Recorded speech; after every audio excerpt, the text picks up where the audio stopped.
Hello दोस्तों, तो आज का हमारा क्वेश्चन नंबर है 7वां। इसके पहली वाली वीडियो में हम लोगों ने क्वेश्चन 6 तक कर लिया था। तो आज वाली वीडियो में हम लोगों को करना है क्वेश्चन नंबर 7। तो क्वेश्चन नंबर 7 क्या कहता है ये देखते हैं। कहता है कि नीचे दी गई आकृति में, ये जो आकृति दी गई है इसमें हमको क्या करना है, यक्स तथा वाई के मान को ज्ञात करना है। ये जो यक्स वाई है तथा यक्स इनके मान को हमको ज्ञात करना है। तो आइए अब इनके मान को हम लोग क्या करते हैं, ज्ञात करते हैं। पहले हमें क्या करना है, यक्स का मान ज्ञात करेंगे पहले, तब उसके बाद वाई का मान ज्ञात करेंगे। क्यों, पहले हमको इधर से ज्ञात करेंगे, इधर से चलेंगे ज्ञात करते हुए। तो इधर यक्स मिला तो पहले यक्स करेंगे फिर वाई। ठीक, तो यक्स करते हैं।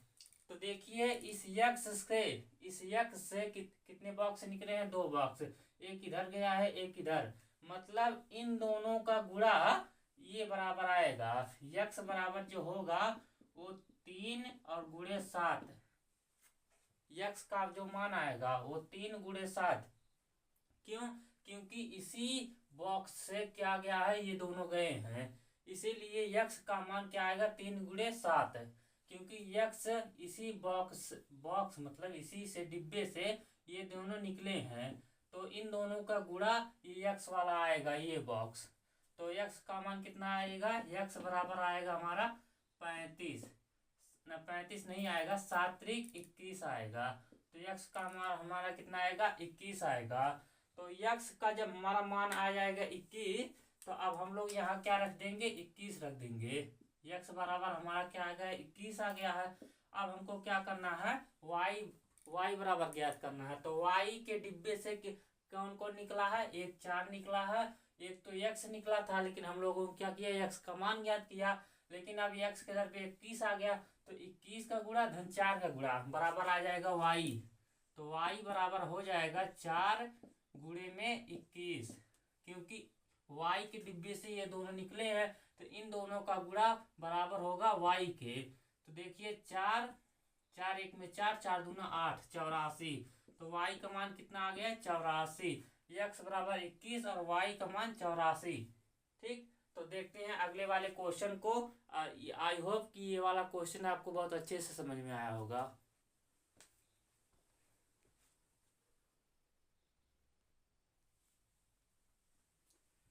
देखते हैं 8वां वाला क्वेश्चन। 7वां वाला क्वेश्चन हमने कर लिया, अब देखते हैं 8वां वाला क्वेश्चन। तो 8वां क्वेश्चन क्या कहता है, 18 और 117 के एचसीएफ को 18 - 117 के रूप में दर्शाया गया है। तो यम का मान ज्ञात कीजिए। हमको क्या करना है, यम मतलब यम बराबर ज्ञात करना है। यम बराबर हमको ज्ञात करना है, तथा साथ में हमको यम बराबर ज्ञात करने के साथ साथ हमको 18 और 117 का एलसीएम भी ज्ञात करना है। क्या करना है, पहले यम का मान ज्ञात करेंगे, फिर 18 और 117 का एलसीएम भी ज्ञात करेंगे। तो आइए पहले हमको क्या करना है, यम का मान ज्ञात करेंगे। तो देखते हैं यम का मान कैसे निकलेगा। पहले इन दोनों का हमको क्या करना है, एचसीएफ निकालना है। तो आइए पहले हम इनका अलग अलग अभाज्य गुणनखंड करते हैं। तो पहले 18 का करेंगे अभाज्य गुणनखंड। तो करेंगे, पहले 2 बार ले जाएंगे, फिर 9, फिर यहाँ 3 बार ले जाएंगे तो 3, फिर यहाँ 3 बार ले जाएंगे तो 1। तो 18 का अभाज्य गुणनखंड क्या आया है, 2×3×3। अब निकालेंगे किसका, 117 का। 117 का अभाज्य गुणनखंड पहले ले जाएंगे 3 से, 3×3 = 9, 2 बचा, यहाँ हो जाएगा 27। तो 3×9 = 27, फिर 3 से ले जाएंगे, 3 1 में 3, फिर 3×3 = 9, फिर 13 बार ही ले जाएंगे, 13 1 13। तो 117 का अभाज्य गुणनखंड क्या आया हमारा, 3×3×13।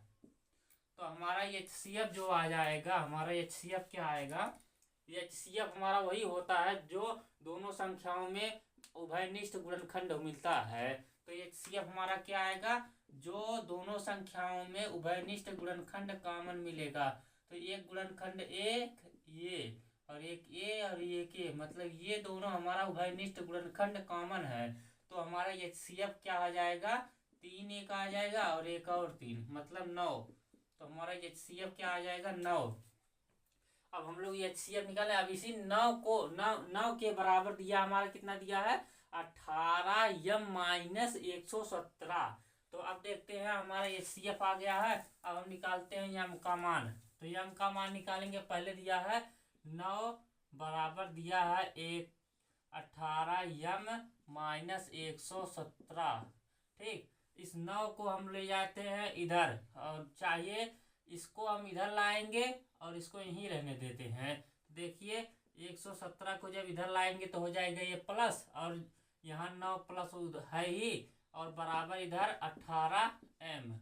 इसको जोड़ेंगे तो कितना हो जाएगा, यहाँ से देखिए 3 ले जाएंगे हो जाएगा 20, बचेगा यहाँ 6, तो 20 6 26, तो 126 बराबर हो जाएगा 18m। ठीक, इसको मिटा देते हैं तो हमारा इसको लिख सकते हैं इस प्रकार, 18m बराबर 126। तो यहाँ हो जाएगा यम, ये 18 यहाँ गुणा कर रहा है तो इधर आ जाएगा हमारा भाग करने लगेगा, तो ये हो जाएगा 18। ठीक, इसको काटते हैं। पहले हमको 2 से काट लेते हैं, 2 छक 12, 2 3 6, फिर इसको 2 9 18, फिर 3 से काटते हैं, 3 2 6, 3 1 में 3, फिर यहाँ काटते हैं 3 से 3 त्रिका, फिर 3 से काटते हैं, 3 1 में 3, 3 7 21। मतलब जो हमारा यम का मान आया है वो कितना आया, 7 आया है। तो हमारा यम का मान आ गया। ये क्वेश्चन हो गया हमारा, यहाँ तक हो गया। यम का मान ज्ञात कीजिए। अब कहा है कि साथ ही 18 और 117 का एलसीएम भी ज्ञात कीजिए। तो आइए हम लोग एलसीएम ज्ञात करते हैं। तो एलसीएम में क्या होता है, हमको साथ में दोनों संख्या ले जाकर अभाज्य गुणनखंड के द्वारा क्या करना होता है, गुणनखंड करना होता है। दोनों संख्याओं को साथ में लेकर अभाज्य गुणनखंड विधि द्वारा हमको क्या करना होता है, एलसीएम मतलब लासा निकालना होता है। तो आइए दोनों संख्या को साथ लेकर उसका लासा निकालते हैं।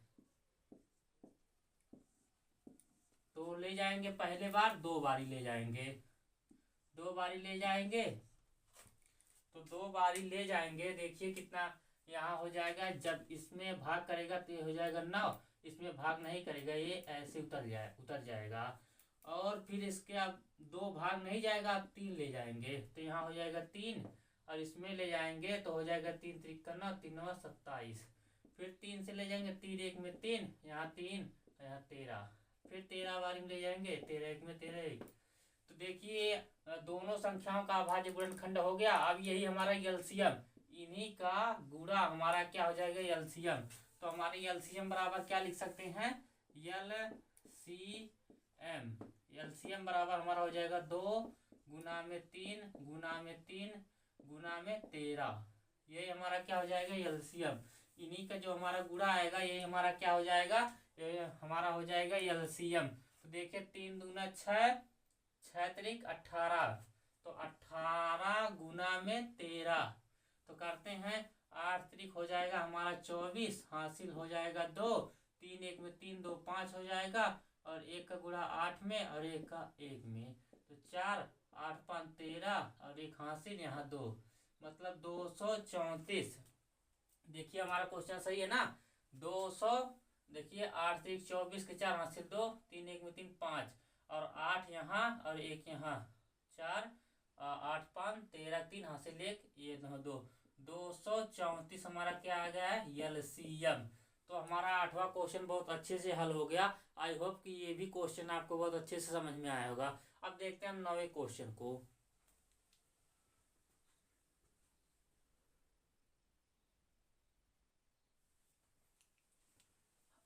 हमारा 9वां क्वेश्चन क्या कहता है, देखिए जांच कीजिए कि क्या किसी प्राकृतिक संख्या n के लिए संख्या 6 की घातीय n अंक 0 पर समाप्त हो सकती है।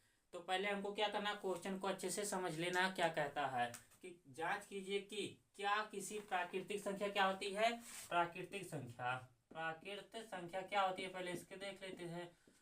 जो 1 से शुरू होकर 1 2 3 ऐसे कहा जाती है, डाट डाट करके इससे समान करके अनंत तक जाती है, इसी को कहते हैं प्राकृतिक संख्या। कहते हैं प्राकृतिक संख्या यन, इसको किससे प्रदर्शित करते हैं, यन से प्रदर्शित करते हैं प्राकृतिक संख्या को। यन के लिए संख्या 6 की घात, संख्या 6 की मतलब 6 की घात यन अंक 0 पर समाप्त हो सकती है। जो 6 की घात यन, यन यहाँ क्या है, प्राकृतिक संख्या है। मतलब यन मतलब 6 की घात चाहे 1 2 3 4 5 6 8 9 10 चाहे जितना भी रखें, रखें, इसका मान जो आएगा ये कितना आता है, मतलब क्या जीरो पर जो संख्या n, मतलब इसका जो आएगा इकाई का अंक अंतिम वाला, क्या वह जीरो पर समाप्त होगा। जैसे देखिए ये 10 है, इसका इकाई का अंक कितना है, यहाँ 0 है, तो यही कह रहा है कि 6 की घात n अंक पर n अंक 0 पर समाप्त हो सकती है।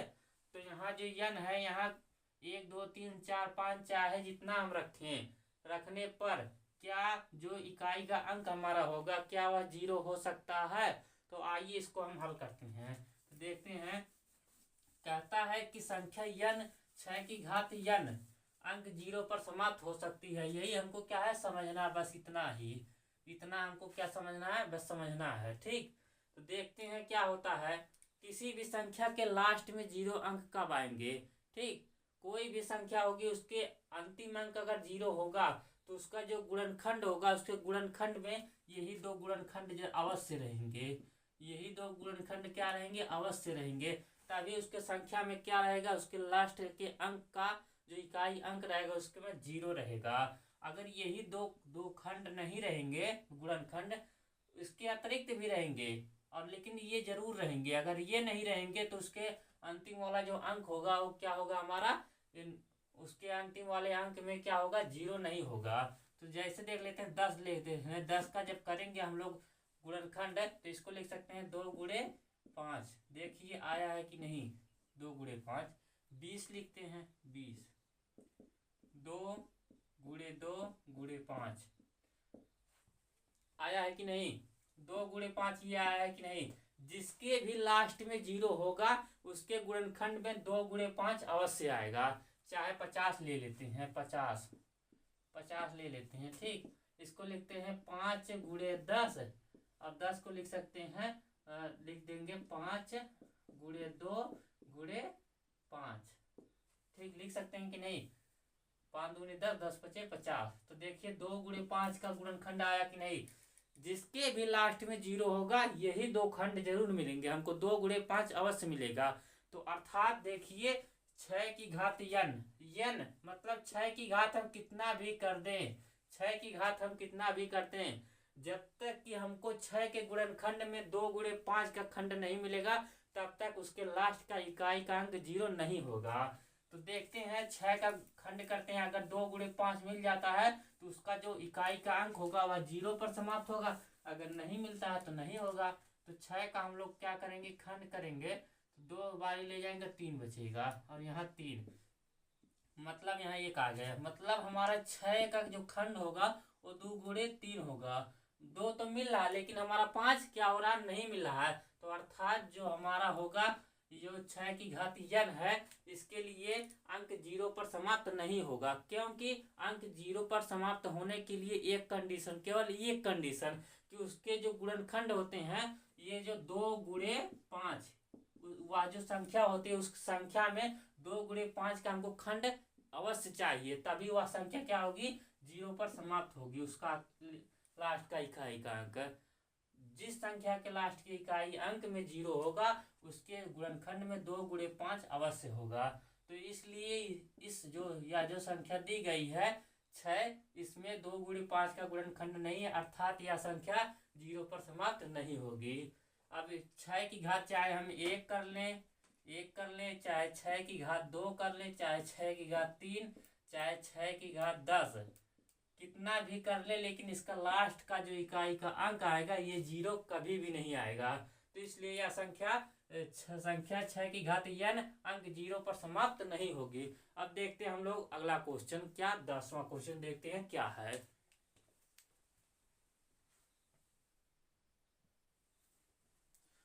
10वां क्वेश्चन हमारा क्या कहता है कि व्याख्या कीजिए कि 7 गुणे 11 गुणे 13 धन 13 और 7 गुणे 6 गुणे 5 गुणे 4 गुणे 3 और गुणे 2 और गुणे 1 धन 5 भाज्य संख्याएं हैं क्यों। हमको बताना ये जो संख्या दी गई है भाज्य है, लेकिन क्यों भाज्य है। तो पहले हमको भाज्य संख्या पता होना चाहिए, भाज्य संख्या किसे कहते हैं, भाज्य संख्या किसे कहते हैं, पहले ये हमको पता होना चाहिए, तभी तो हम बताएंगे कि भाज्य संख्या है क्यों। तो आइए देखते हैं पहले भाज्य संख्या कहती है। तो भाज्य संख्या की परिभाषा होती है कि वह संख्या वह संख्या जो एक और स्वयं के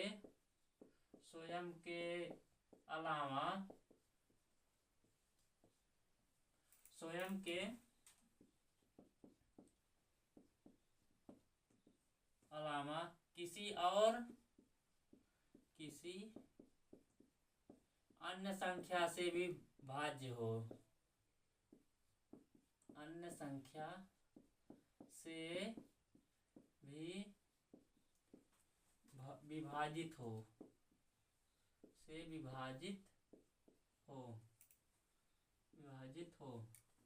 उसी को कहते हैं, उसी को भाज्य संख्या कहते हैं, उसी को भाज्य संख्या कहते हैं। तो अब हमारा क्वेश्चन हल हो जाएगा। तो अब दिया है हमको, क्या दिया है कि 7 गुणे 11 गुणे 13 धन 13। ठीक, पहले इसको देखते हैं। संख्या एक, पहले इसको क्या कहते हैं, भाज्य संख्या है, लेकिन क्यों है तो इसको पहले हम लोग हल करते हैं, फिर बताते हैं क्यों। तो 7 गुना में 11 गुना में 13 धन 13।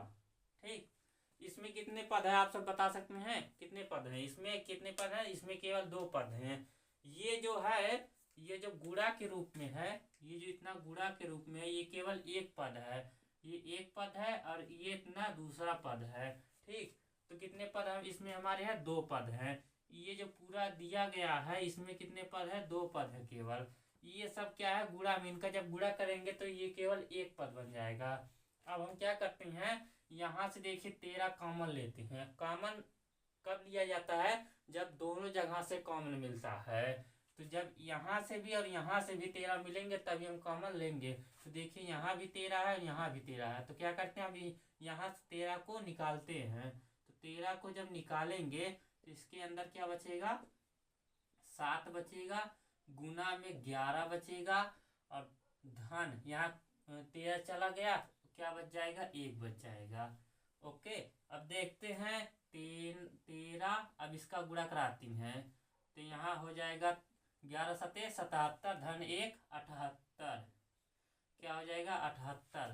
तो यह जो संख्या हमारी प्राप्त हो जाएगी 13 गुने में 78। ठीक, ये हमारी संख्या क्या होगी? प्राप्त हो गई। तो हमारी क्या कहता है क्वेश्चन कि जो दी गई है ये संख्या भाज्य है, क्यों? अब ये संख्या भाज्य है क्यों? क्योंकि यह जो संख्या दी गई है इसका जो एक और स्वयं के अलावा भी उभयनिष्ठ क्या है, मतलब विभाजित करने वाले गुणनखंड है। देखिए वह संख्या जो एक और स्वयं के अलावा किसी अन्य संख्या से विभाजित होगी, यह संख्या जब इसका हम लोग गुणा करा देंगे तो यह संख्या जो होगी यह 13 से भी विभाजित होगी, 1 से भी विभाजित होगी, देखिए 78 से विभाजित होगी, और 2 से भी विभाजित होगी। तो मतलब ये जो संख्या दी गई है ये हमारी क्या है? भाज्य संख्या है। क्यों? क्योंकि जो इसका ये जो संख्या आया है यह स्वयं से, एक से और अन्य संख्या से विभाजित होगा, इसलिए हमारी जो ये संख्या दी गई है क्या है? भाज्य है। अब अगला क्वेश्चन उसी प्रकार हमारा हल होगा। अगला क्या दिया है? 7 गुने में 6 गुने में 5 गुने में 4 और गुने में 3 और गुने 2 गुने 1 और धन 1 कितना है? 5 है। देखिए क्या कहते हैं हम लोग कॉमन लेने के लिए, जो दोनों जगह मिल जाए। तो दोनों जगह 5 मिल रहा है कि नहीं? ये पूरा संपूर्ण कितना पद है? एक पद है, क्योंकि ये सारे गुणे में है और ये एक पद है। तो यहाँ देखिए 5 यहाँ है, 5 यहाँ, तो 5 इसको खींच कर बाहर लाते हैं। इसको खींच कर बाहर लाएंगे तो अंदर बचेगा 7 गुना में 6 गुना में 4 गुना में 3 गुना में 2 गुना में 1 और धन यहाँ ले आए 5 को तो बच गया 1 बच गया। अब इसको हम गुणा करके उसको जोड़ते हैं।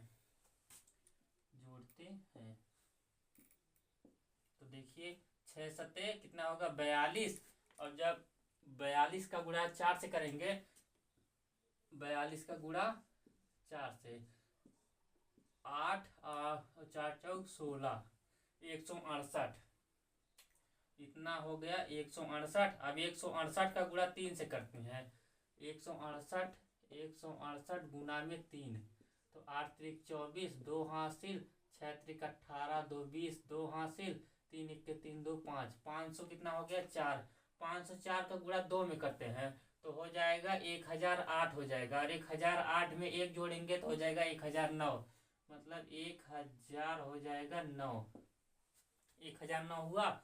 अब देखिए 1009 गुणे 5 कर देते हैं तो 1009 यहाँ हो जाएगा 9 पचे 45, 9 पचे 45। ठीक, अब यही हमारी संख्या क्या हो गई, प्राप्त हो गई, इतनी हमारी संख्या प्राप्त हो गई। अब कहता है कि ये जो संख्या दी गई ये भाज्य है, लेकिन क्यों भाज्य है, इसलिए अब यह भाज्य होगी। और हमारी भाज्य संख्या क्या कहती है कि जो संख्या स्वयं एक और स्वयं से विभाजित हो और उसके अतिरिक्त विभाजित हो वही संख्या भाज्य होगी। अगर ये एक और स्वयं के अलावा किसी अन्य संख्या से विभाजित नहीं होगी तो यह भाज्य नहीं होगी, लेकिन यह हो रही है। देखिए यहाँ किससे, एक से भी हो जाएगा और यह खुद से भी विभाजित होगा। देखिए 3 से होगा कि नहीं, 3 1 3 त्रिका 9 हो जाएगा, 9 होगा कि नहीं, 9 यहाँ 1 जाएगा हो जाएगा 14, तो हो जाएगा 14, तो 3 त्रिका 9, 3 चौक 12, तो 12 2 14, यहाँ 2 हो जाएगा जगह 25, 3 से विभाजित नहीं होगा। लेकिन अब देखते हैं 5 से विभाजित होगा कि नहीं, 5 दूना 10 और 0 5 9 45, 5 से विभाजित हो जा रहा है। हमारी ये जो संख्या दी गई है कितने से, 5 से विभाजित हो जा रही है, मतलब एक और स्वयं के अलावा भी 5 से विभाजित हो रही है, इसीलिए हमारी संख्या क्या है, ये भाज्य है। आई होप कि ये क्वेश्चन आपको अच्छे से समझ में आ गया होगा। तो हमारा भाज्य संख्या क्या होने कारण भी दे दिया है और क्वेश्चन को भी हल कर दिया है। तो देखते हैं नेक्स्ट क्वेश्चन क्या हमारा 11 वाला क्वेश्चन।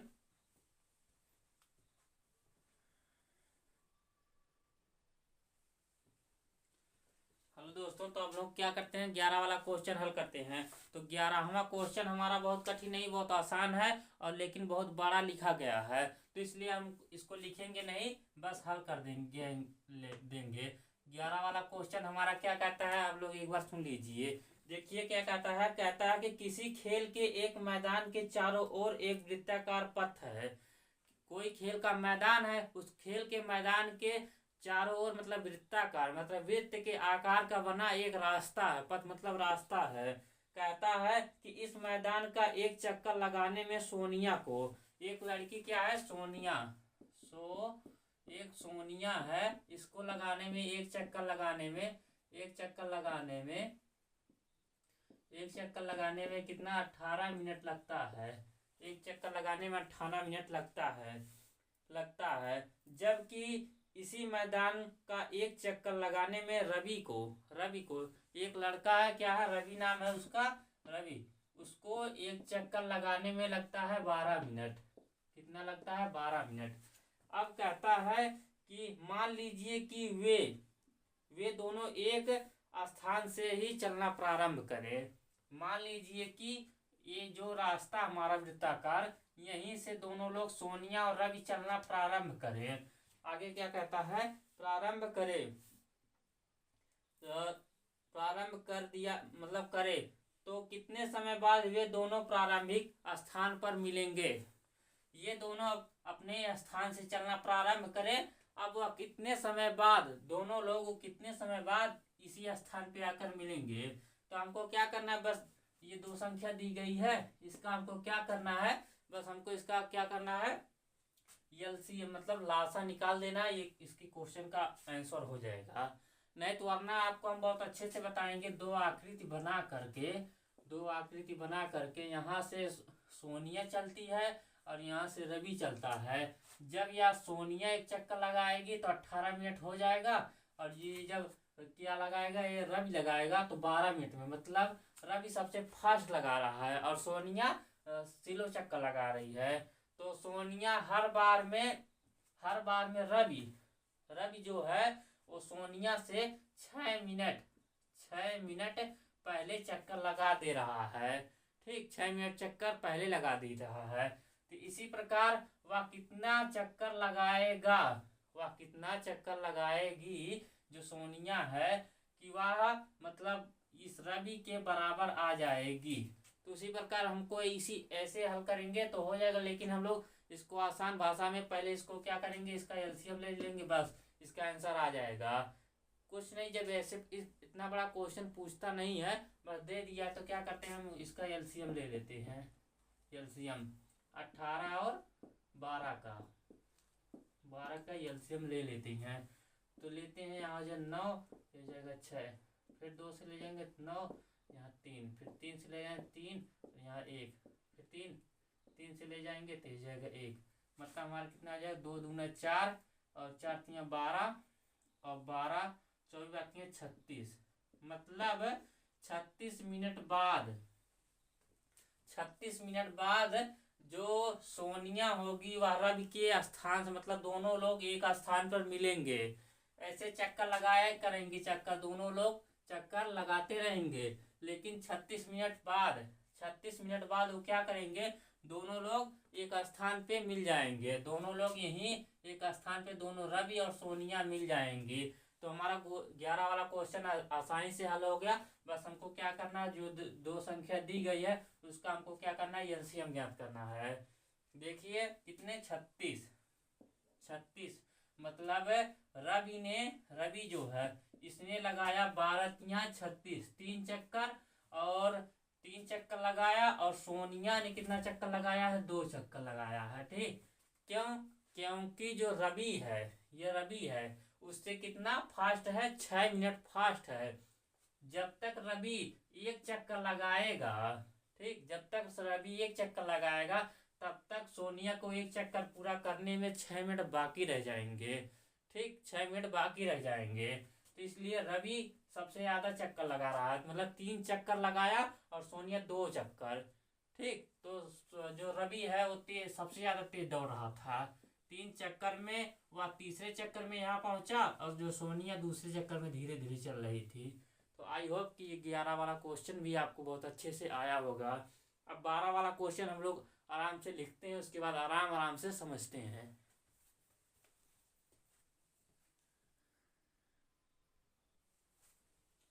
आइए देखते हैं, इस प्रकार के क्वेश्चन को हम लोगों ने 7वें वाले क्वेश्चन को हल किया था, इसी प्रकार था, और उसी प्रकार से ये भी क्वेश्चन हमारा हल होगा। तो आइए एक बार इसको फास्ट हाली मतलब तेजी से इसको एक बार हल कर लेते हैं, क्योंकि हमने 7वें में बहुत अच्छे से इसको इस प्रकार के क्वेश्चन को समझा दिया था। तो आइए हल करते हैं। ये जो 2 खाना निकला है किस डिब्बे से निकला है, इस डिब्बे से। मतलब इस खाने का जो इस दोनों खाने का निर्माण हुआ है, इसके मतलब इन दोनों का जो गुणा आएगा इसके बराबर होगा। तो y बराबर क्या हो जाएगा हमारा, y बराबर हमारा क्या होगा, 5 गुना में 13, 5 गुना में 13। तो y बराबर हमारा हो जाएगा 13 पच्चे 65।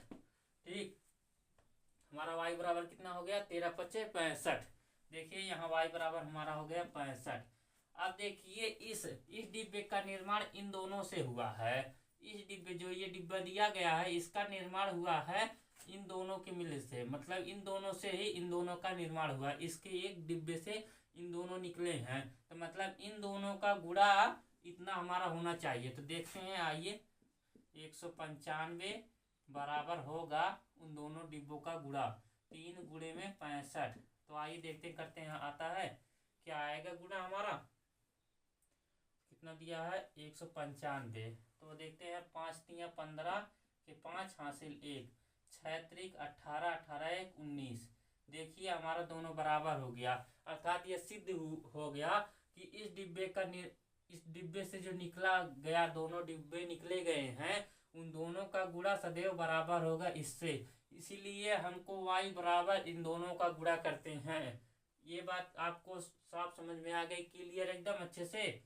देखिए अब इसका x बराबर कैसे निकलेगा, x बराबर होगा हमारा इन दोनों डिब्बों का गुणा। तो x बराबर हमारा को क्या हो जाएगा, x बराबर हो जाएगा 3 गुणे 195, 3 गुना में 195, क्योंकि x वाले डिब्बे से ये दोनों निकले हैं, तो इन दोनों डिब्बों का गुणा x के बराबर होगा।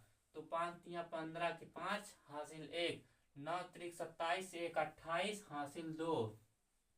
और 3 1 में 3, 3 2 5, मतलब 585 यक्स बराबर। तो यक्स बराबर 585, वाई बराबर 65।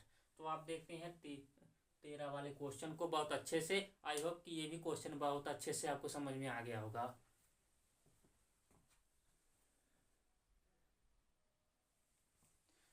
देखिए हमारा 13 वाला क्वेश्चन क्या कहता है देखिए 13 वाला क्वेश्चन कहता है कि व्याख्या कीजिए। इस प्रकार के हम लोग क्वेश्चन को आपको हल करा रखा है, लेकिन फिर भी आप लोग क्या करिए देख लीजिए। एक नंबर वाइज से हम आपको सारे क्वेश्चन हल करा रहे हैं। पहले 1 2 3 4 इसी प्रकार से कितना 13 तक आपको कराया है, 12 तक। अब 13 वाला क्वेश्चन भी हल करिए। देखिए क्या कहता है कि व्याख्या कीजिए कि इतने गुणे इतने धन 11 और इतने गुणे इतने बराबर धन 3 भाज्य संख्याएं हैं, क्यों? तो भाज्य संख्याएं है क्यों? तो भाज्य संख्या का क्या गुण होता है कि उसका जो गुणनखंड हुआ जो संख्या होती है एक और स्वयं के अलावा किसी अन्य संख्या से विभाजित होगी, तो वही संख्या क्या कहलाती है? भाज्य संख्या कहलाती है। तो देखते हैं इन दोनों संख्याओं में एक स्वयं और एक के अलावा भी अगर कोई गुणनखंड मिलता है, मतलब किसी और संख्या से भी विभाजित होगी, तो यह भी संख्या क्या होगी? हमारी भाज्य हो जाएगी। तो आइए हल करते हैं। तो देखते हैं क्या। तो 7 गुने 13 गुने 11, 7 गुने 13 और गुने में 11 धन 11। तो यहाँ से 11 कॉमन लेते हैं, 11 कॉमन हो जाएगा। 7 गुने 13, 13 और धन 1, तो 13 सत्ते 91, कितना होगा? 13 पचे 65, 13 छः 78, 13 सत्ते 91, तो 91 धन 1, तो यहाँ जाएगा 11 गुने में 92। मतलब देखिए या एक और स्वयं के अलावा इन दोनों जो संख्याओं का मतलब गुणनखंड आएगा। मान लीजिए कोई भी संख्या आ गया, तो देखिए करा ही लेते हैं। कितना आएगा? 11 दूना 22, हासिल 2, 11 9 99, मतलब 101, 11 99 1, हाँ ठीक है इतना। तो यह जो संख्या है एक और इतने से विभाजित होगी, एक और स्वयं से भी, और 3 से। देखिए 3 से विभाजित हो रही है कि नहीं? 3 त्रिका 9, 9 2 जाए 9 2 11, 3 सत्ते 21, 3 से नहीं विभाजित होगा, तो यह संख्या 11 से विभाजित हो जाएगी। देखिए स्वयं से, एक से और स्वयं से और क्या 11 से, मतलब यह संख्या स्वयं अन्य किसी एक संख्या मतलब 11 से विभाजित हो रही, मतलब यह संख्या क्या है? भाज्य है। इसलिए हमको क्या कह सकते हैं कि यह संख्या भाज्य है। इसी प्रकार इसको भी हल कर लेंगे। यहाँ से देखिए 3 है, यहाँ से 3 कॉमन लेंगे, 3 कॉमन लेंगे तो ब्रैकेट में आ जाएगा 7 गुने 6 गुने 5 गुने 4 गुने 2 गुने 1 धन 1। जब इनको जोड़ेंगे, इनका गुणा कराएंगे, इनको जोड़ेंगे, तो इनका भी क्या होगा? इसी प्रकार से अभाज्य गुणनखंड मिल जाएगा। इसी प्रकार से ये भी संख्या क्या हो जाएगी? भाज्य हो जाएगी। अब देखते हैं अगला वाला क्वेश्चन, 14वां क्वेश्चन।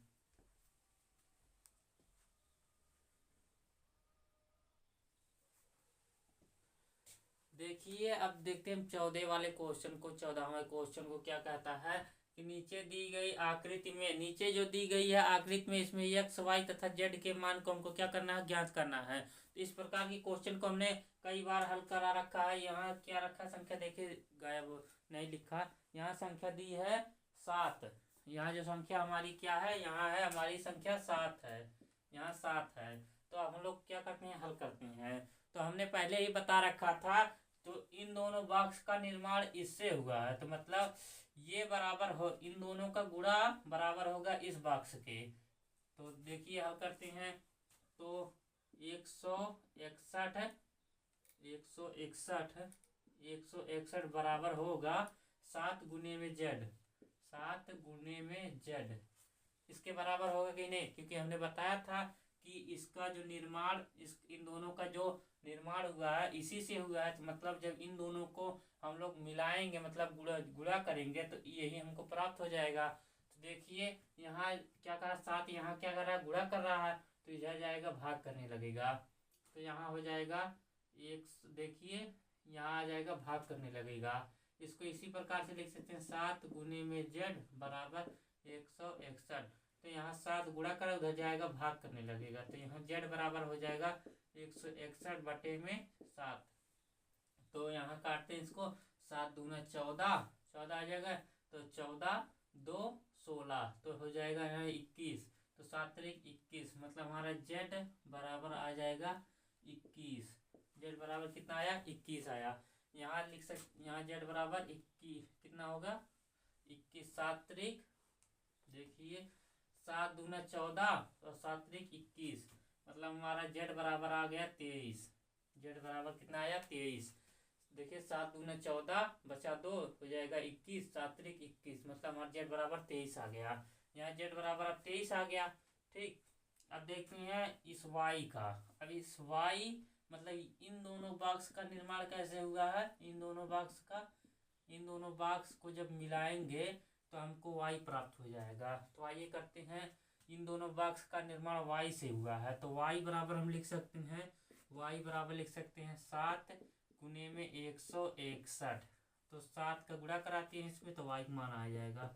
7 का गुणा कराएंगे तो हो जाएगा 7 1 में 7, 6 7 42, 42 को 2 हासिल कितना हो जाएगा? 4, 7 1 में 7 4 11, मतलब हो जाएगा इतना, y का मान इतना हो जाएगा। अब निकालते हैं x का मान।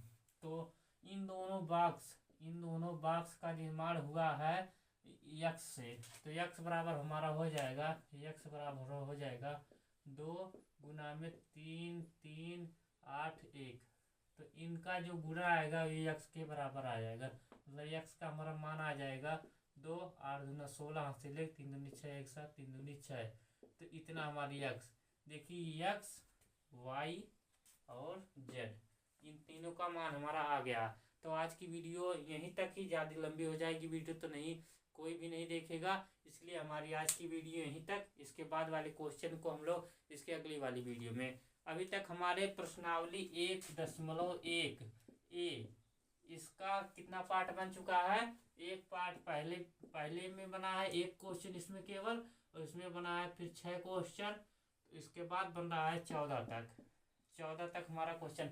अब 20 तक है, तो 6 क्वेश्चन अगले वाली वीडियो, मतलब 1 2 3 4 वीडियो में पूरा कंप्लीट हो जाएगा। तो इसके अगली वाली वीडियो में इसके आगे तक हम लोग पढ़ेंगे। तो आज तक इतना ही। हमारा जो बताने का तरीका तो कुछ अच्छा तो होगा ही, लेकिन आप लोग देख लीजिएगा। इसके बाद वाले क्वेश्चन को हम लोग क्या करेंगे, इसके अगली वाली वीडियो में हल करेंगे। तो आज के लिए इतना ही, मिलते हैं अगली वीडियो में।